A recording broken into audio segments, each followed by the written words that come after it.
Mr. President, it's always an honor to address the people of the United States from the floor of the U.S. Senate, and tonight is no exception. And I want to thank my colleague from Oklahoma for his wonderful remarks. In order to form a more perfect union, our founding fathers gave us a government that filters the will of the majority through a deliberative process of amendment and debate.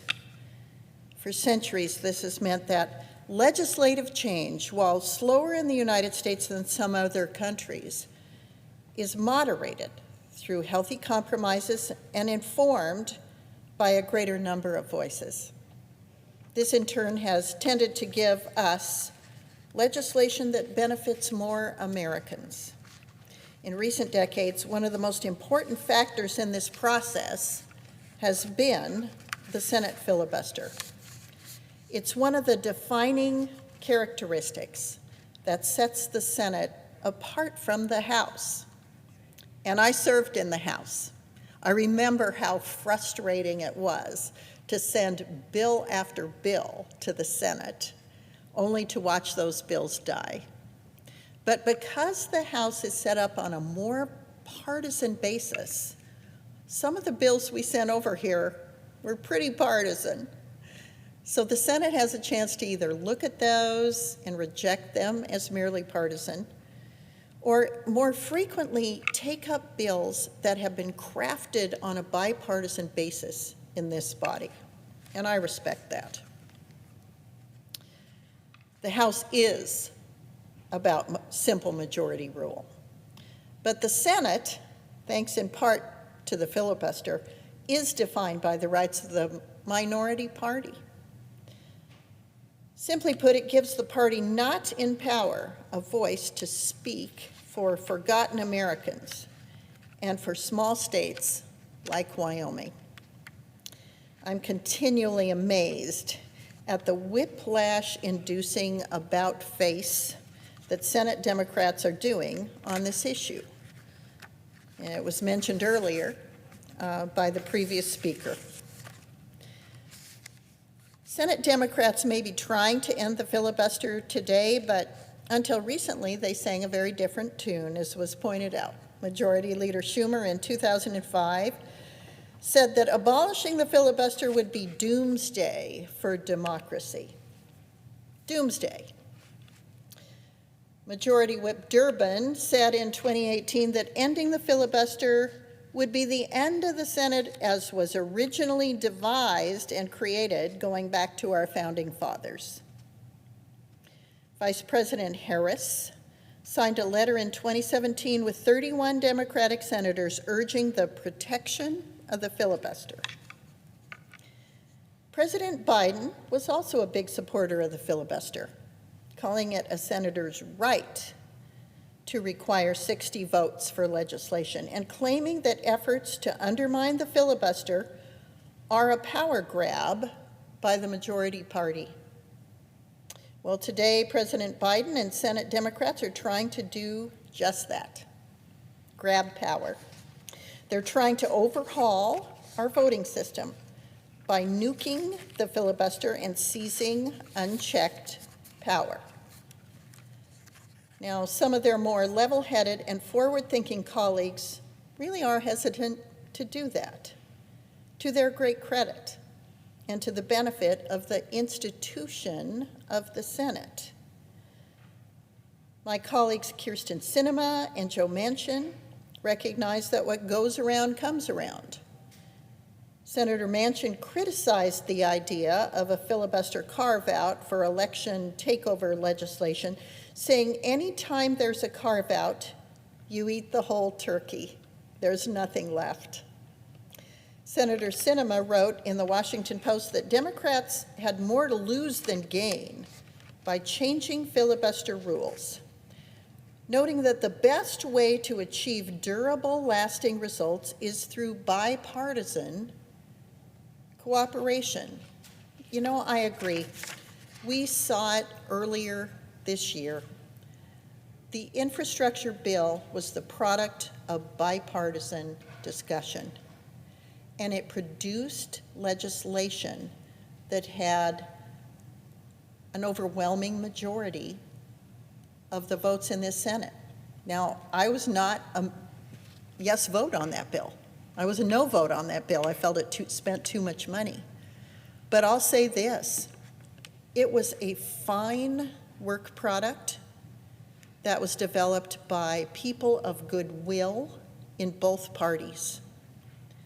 They accepted ideas that I had and that others of us had who eventually voted against the bill.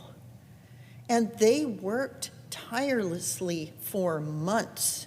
They would not give up because they recognized that when you can get a significant majority in this Senate to support something on a bipartisan basis, you have a better product for the nation.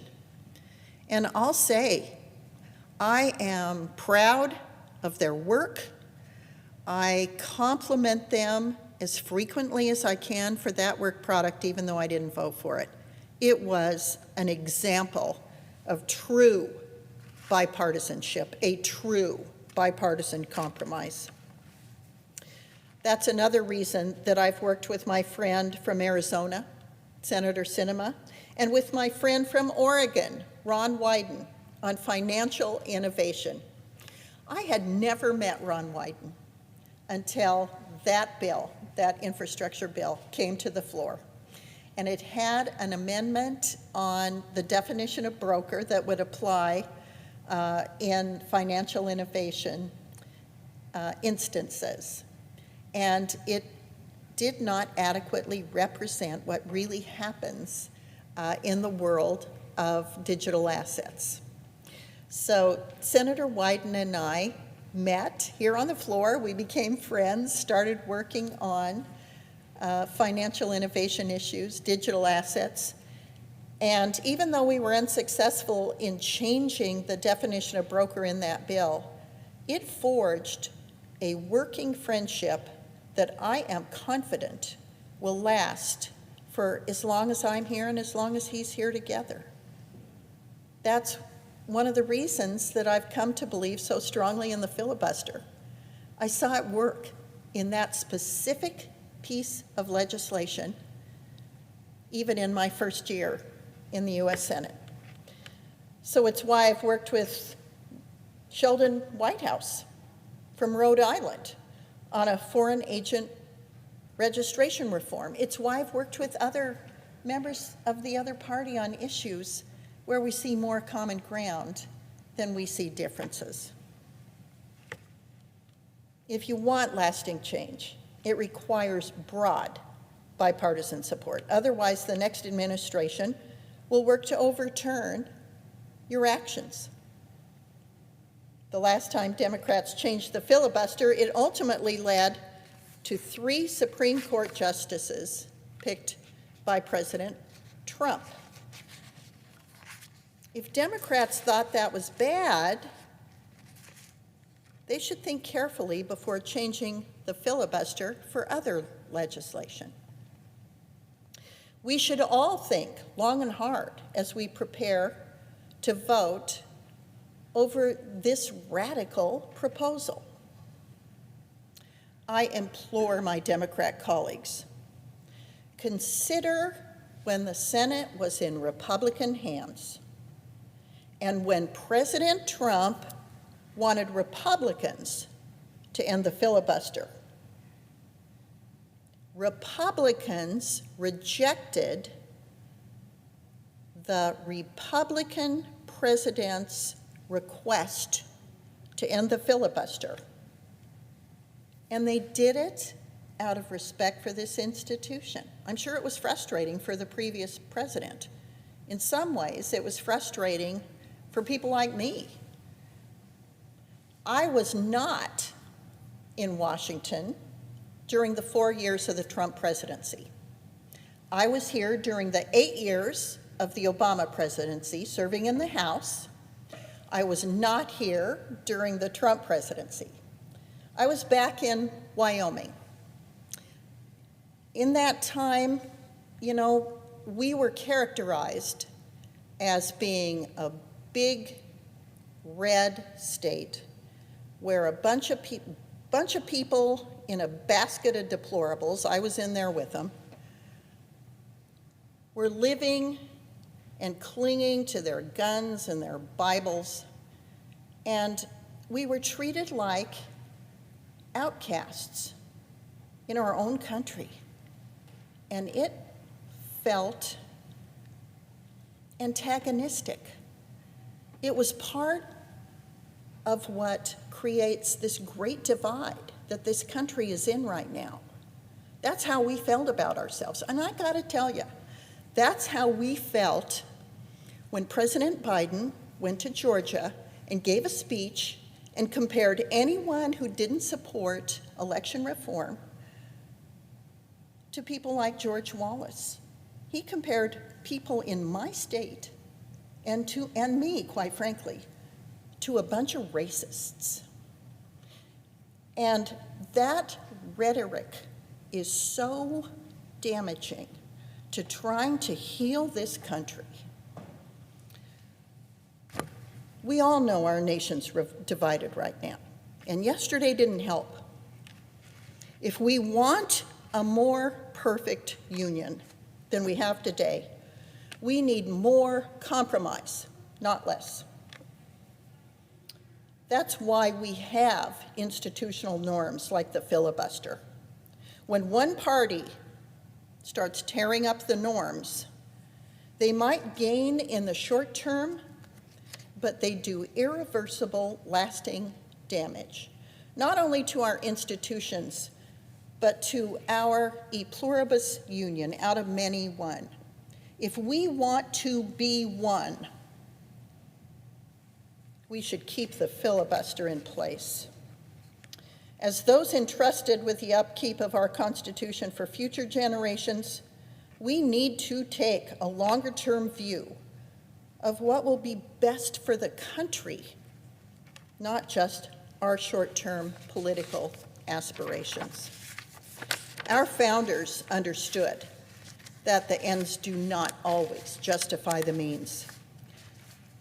That's why we have the separation of powers, 2 chambers of Congress, and a Bill of Rights that protects the individuals, that protects freedom. Sometimes you have to choose the harder right over the easier wrong. Compromise is hard. I'll tell you, I'm not all that good at it. I'm trying to learn from the people in this Senate chamber who are so successful at it. The American people have placed a great deal of faith in each one of us to get this done. I have faith in us as well. I'll admit that I really disliked my first year in this U.S. Senate. It was a huge disappointment to me. It was ugly. It was nasty. It seemed un-American. But I still have faith in us.